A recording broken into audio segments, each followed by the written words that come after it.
DNA replication science की सबसे कमाल कॉपी मशीन।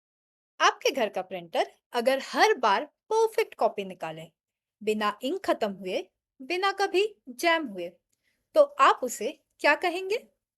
एक चमत्कार।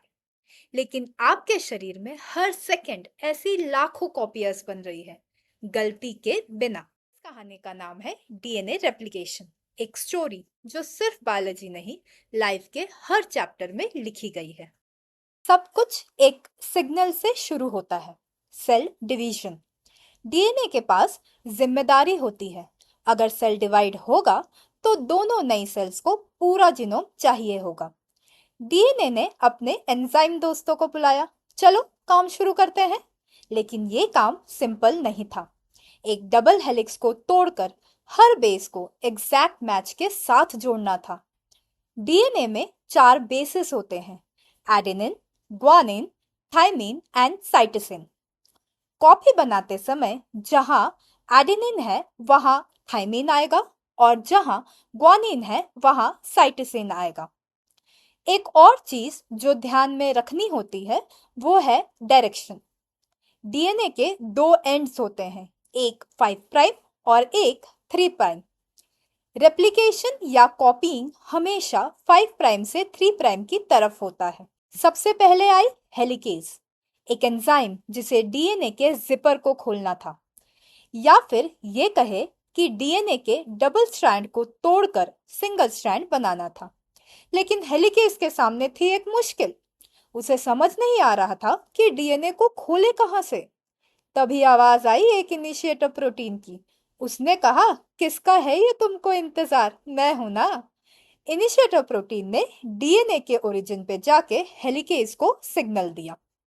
लेकिन हेलिकेज की और भी मुश्किलें थी। उसे कोई चाहिए था जो उसे डीएनए पे लोड करे। उसने हेलिकेज लोडर को बुलाया। डीएनए पर बैठते ही हेलिकेज ने हाइड्रोजन बॉन्ड्स को तोड़कर रेप्लिकेशन फॉर्क बनाया, एक वाई शेप्ड स्ट्रक्चर जहां से काम शुरू होता है।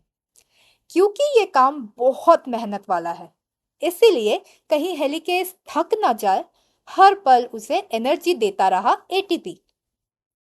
पर अलग हुए स्ट्रैंड्स वापस ना जुड़ जाए, इसलिए आया सिंगल स्ट्रैंडेड बाइंडिंग प्रोटीन, जैसे छोटी छोटी क्लैंप्स। लेकिन डीएनए को खोलने के वजह से डीएनए कॉइल हो रहा था, टेंशन बढ़ रही थी। तब आई टोपोआइसोमरेज, टेंशन दूर करने वाली एंजाइम जो अहेड ऑफ द फॉर्क का कॉइल अनवाइंड करती है। अब डीएनए के स्ट्रैंड्स अलग हो चुके हैं, तो इसकी कॉपी बनाई जा सकती है। कॉपी बनाने की जिम्मेदारी तो डीएनए पॉलीमरेज 3 की है, लेकिन डीएनए पॉलीमरेज डायरेक्टली काम शुरू नहीं कर सकता था। उसे चाहिए थी एक स्टार्टिंग पॉइंट। तब आया प्राइमेस, जिसे कहा गया स्टार्टर एंजाइम। उसने आरएनए प्राइमर लगाया। तब असली कॉपी मशीन यानी डीएनए पॉलीमरेज 3 ने कॉपी बनाना शुरू किया। ये enzyme 5 prime to 3 prime direction में काम करता है। एक एक न्यूक्लियोटाइड जोड़ता गया, टेम्पलेट के कॉम्प्लीमेंट्री बेस के हिसाब से। यहां आई पहली चैलेंज। डीएनए के दोनों स्ट्रैंड्स एंटी पैरेलल है। एक स्ट्रैंड स्मूथली कॉपी हो गई, उसे कहा लीडिंग स्ट्रैंड। दूसरे स्ट्रैंड में डीएनए पॉलीमरेज को उल्टा काम करना पड़ा, टुकड़ों में। इन टुकड़ों को कहते हैं ओकाजाकी फ्रैगमेंट्स। ओकाजाकी फ्रैगमेंट्स के बीच आरएनए प्राइमर्स होते हैं, जिसे बाद में डीएनए पॉलीमरेज 1 हटाकर डीएनए से रिप्लेस करता है। और लास्ट में आता है लाइगेस, अपना फेविकॉल, जो फ्रैगमेंट्स को जोड़ता है एटीपी के हेल्प से। हो गया डीएनए कॉपी। अगर डीएनए पॉलीमरेज गलती करे तो इस मशीन में एक प्रूफ रीडिंग सिस्टम भी है। एंजाइम अपनी गलती को आइडेंटिफाई करके हटा देता है।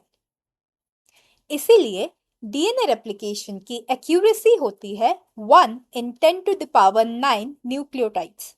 मतलब आपके जीनोम में गलती होने की संभावना लगभग 0 है।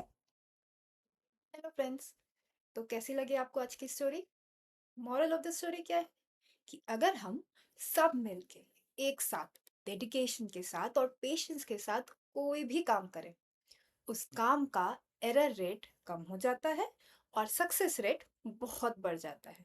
सोचिए, एक इनविजिबल सिस्टम जो दिन रात हर सेकंड करोड़ों बार काम कर रहा है, बिना गलती किए, बिना कंप्लेन किए।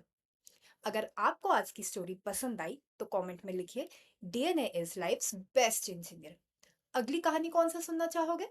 कमेंट करके बताओ कि कौन सी बायोलॉजिकल स्टोरीज आप सुनना पसंद करोगे। तब तक के लिए बाय बाय।